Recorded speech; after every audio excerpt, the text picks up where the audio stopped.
Less than 5 years ago, the co-founders of Wicket set out to disrupt an industry by launching an integrated platform to help associations manage member data. Fast forward to 2021, and Wicket has bootstrapped its way to the list of Ottawa's fastest growing companies and is rapidly expanding into the US market. We'll explore the decisions driving that success coming up on Techopia Live.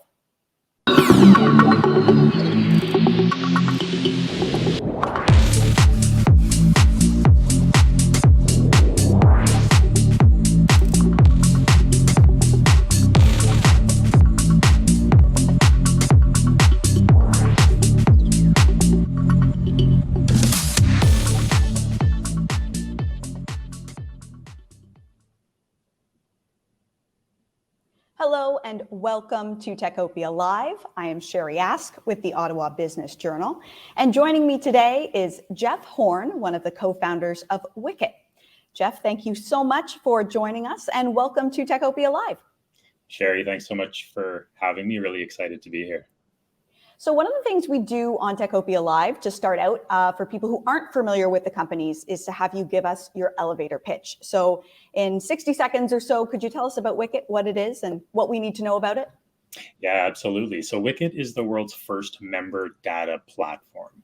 And what that really means is that we are serving the association market. So think professional associations, trade associations across North America, and providing them with what we'd consider a real true hub for their very rich membership data, and then connecting that data within their ecosystem of other software tools. And Jeff, part of this is in the market of association management software, correct? Can you explain that in case there are people who are unfamiliar with the association management software market? Yeah, great question, Sherry. So Wicket really is the disruptor within the association management software landscape. So AMS systems are plentiful. There's hundreds of companies across North America and around the world that sell AMS systems to associations. And they're large monolithic software platforms in that they try to do everything. So when they sell to an association, they say, we've got a module that can do anything for your organization, for your finance, for your membership data, for your website, for your email marketing, for your website itself. And so with Wicket, we're really flipping that model on its head and saying, really, you should be empowered as an association to use best-in-class software across all of your functional needs. And with Wicket, we come in and we tie it all together. So we help them to manage the integration of this rich data across an entire ecosystem of software tools they're using, instead of trying to do everything in one platform, which in 2021 we just don't feel like is a realistic approach to building software. Yeah, absolutely. Jeff, how did the idea for this come up? Yeah, so Wicket was actually born inside a service company. And so we are a story of a service company identifying a product need and then going on a journey to build that product. And so Industrial is a website design and development agency that I've owned for 21 years. Today, we consider it Wicket's sister company. The idea for Wicket was born within that company. We were working in the association sector, and we were hearing from our customers over and over again that they hated their AMS systems, that they were suffering from data silos because they'd go start using other software, out in the ecosystem. They'd go subscribe for different software tools, but now their data would become very siloed because it was difficult to integrate. And so we were being pushed to say, can't you build something? Can't you solve this problem? And when you're a service company, in our case, building website solutions, you're often tempted to productize and build something. But with this, we finally felt like there was really something worth pursuing. And that started about 7 years ago, where we started building what is today Wicket. We separated Wicket from Industrial in 2017 and have since now operate the companies as separate entities. Yeah, technology-wise, how big of a challenge was it to integrate all of those different platforms? Because I assume some of these tools are also constantly going through upgrades, integrations of their own. How do you stay up to date with all that? Yeah, it's probably one of our bigger challenges we have as a company. And so when we're selling to our customers, we're our message is let us worry about your integrations, right? Let us manage those for you and take the pain out of that, because historically they've had pain in trying to manage those for the reasons like what you just mentioned. It's hard to stay on top of changes that might be happening within the software tools that they're using.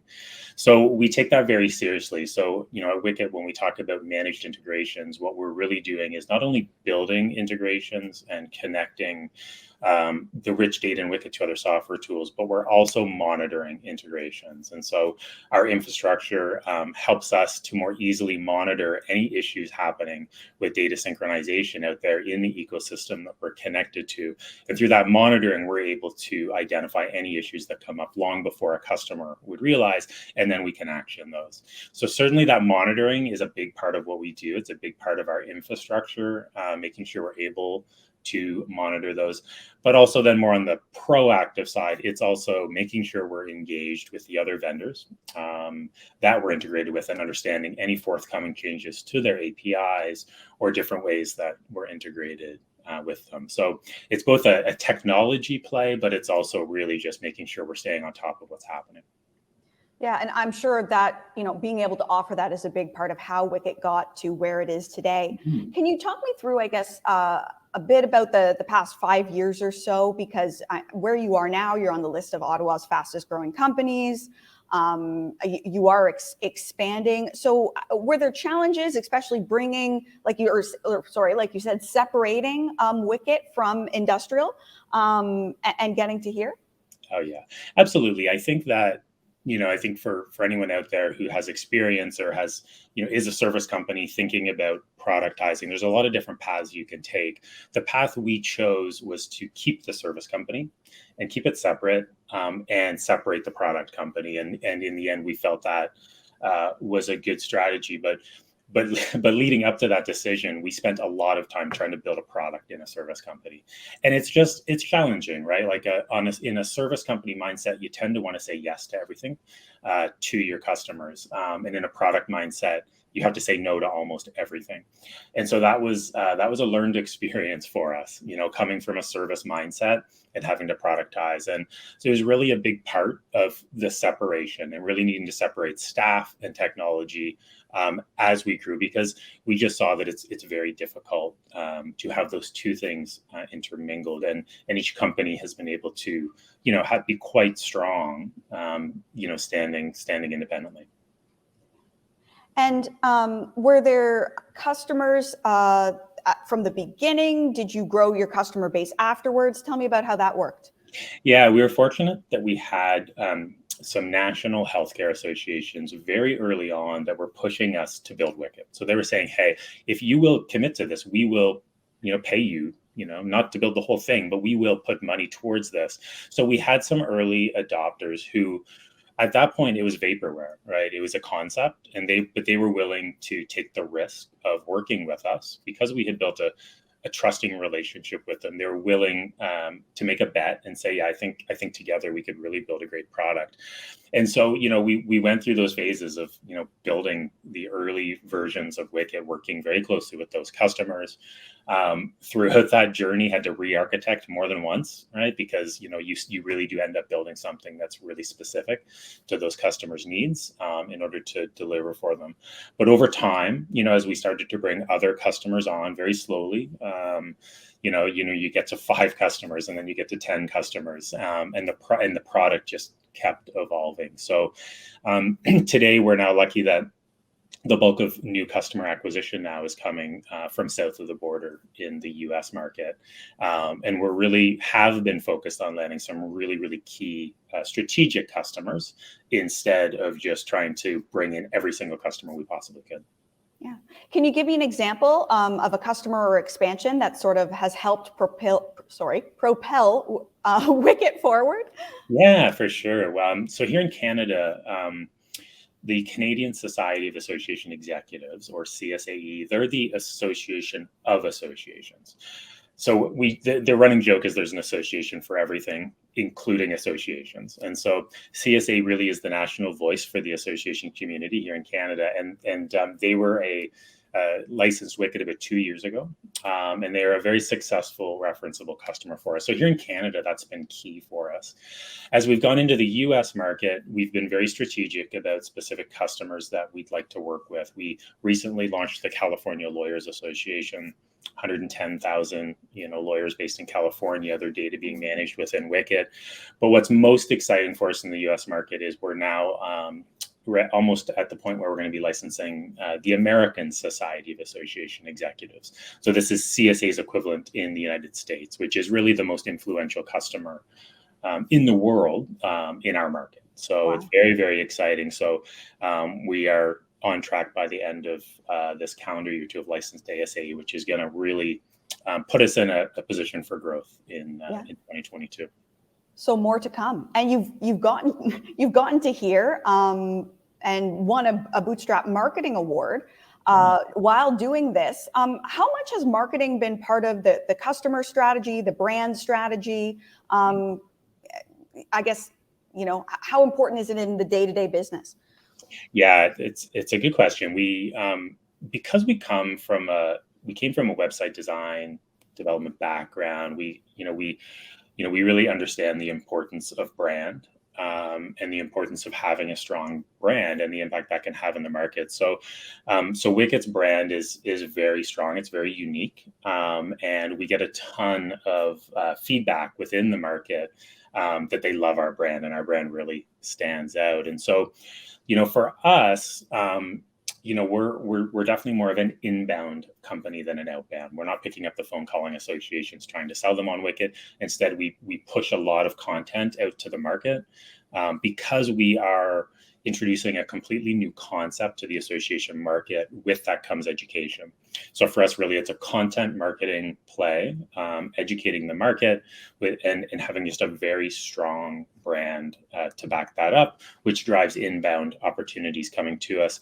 But it's also, a lot of networking, a lot of showing up at trade shows and events, which in COVID, certainly has been a different experience than what it was in the years before. But the association community across North America is a tight community. And so certainly, networking and becoming a referral-based organization is quite important. Yeah. And I'm sure that is part of how you got to here without raising any funding. But I guess, is there anything else you'd say that that has allowed you to do that and, bootstrap your way here? Yeah, well, really, for us, we're fortunate that we do have Industrial, our service company that I own, and so really what that has done is it has allowed us to invest in Wicket, and has really helped us to be able to grow Wicket to the point we have without taking on outside investment. We also, like many startups here in Ottawa and across Canada, leverage government programs, whether it be SHRED, whether it be IRAP. Or whether it be some of the provincial funding programs to really, push on our innovation. And we're also part of the Invest Ottawa Accelerator program. So just getting access to their resources, getting access to mentors has also really helped to get us to where we are today. Yeah, I always think it's interesting for other CEOs, other entrepreneurs to hear the different routes that people go and how they make a go of it. And also the branding piece as well, I think really stands out for Wicket, because sometimes you can become focused on the technology and the software, right? And that marketing piece can be so important. Absolutely. Yeah. Jeff, before I go on, I just want to take a moment to share a message from TD, one of the supporters of Techopia Live. TD's relationship team is committed to your business. They take the time to understand your business and provide banking solutions that can help you achieve your business goals. A dedicated local team allows for deeper customer relationships and better service. They take the time to learn about your business and industry so that they can react to changes in the marketplace and anticipate your business's evolving banking needs. Your relationship team can also connect you with other specialists at TD to help you move your business forward. And once you're up and running, TD continues to actively manage your relationship, looking for ways to help you manage and grow your business. Learn more at tdcommercialbanking.com. So Jeff, all of this obviously sounds like great, a good news story for Wicket. You guys are doing really well, and you are billed as the world's first member data program. But because it's been 5 years, I am curious to know if there are other competitors out there who have seen what you have done, who are trying to replicate what Wicket does, who are kind of biting at your heels, and how you're coping with that. Yeah, it's certainly, and it's interesting that like our vision for the future is that we have created a new software market known as member data platforms, and that we're the leader of that market and the example by which others follow. Today, where we're at, we are starting to see the use of member data platforms starting to pop up. We've got another organization here in Canada that is using some similar messaging and positioning them similarly.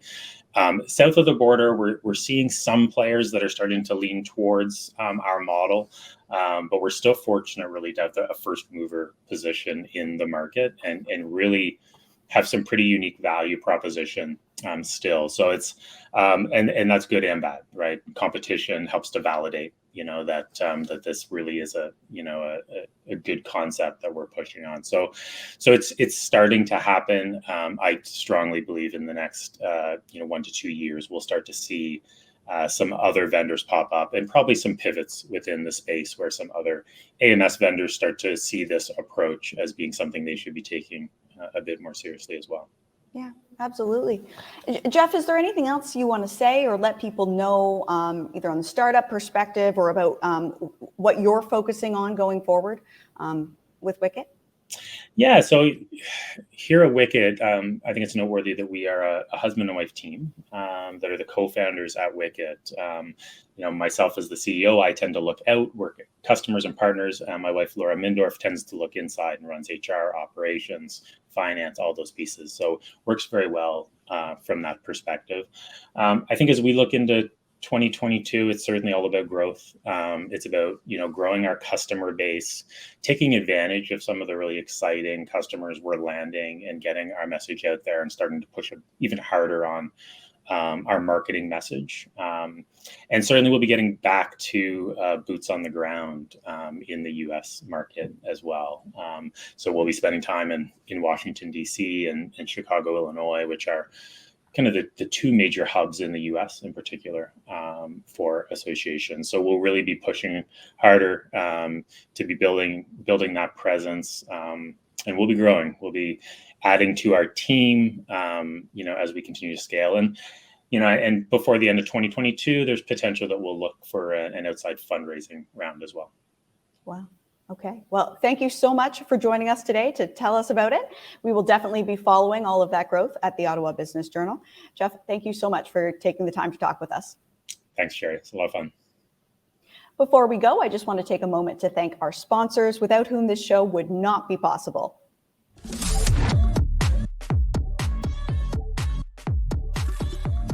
Number Crunch, offering virtualized CFO services for SaaS companies. Hurley Robertson, Hill and McDougall, a leader in business and tech law. TD Bank, with specialized programs for tech firms. The University of Ottawa Faculty of Engineering, creating the next generation of technical talent. Techopia is not just a great show. We are also online with new articles daily at obj.ca/Techopia. If you are on Facebook or Twitter, you can follow us. Our handle is @TechopiaOTT. If you are on YouTube, please subscribe, hit the like button, or you can leave a comment down below. And that is it for this episode of Techopia Live. Thank you so much for joining us, and we will be back soon with another episode of Techopia Live.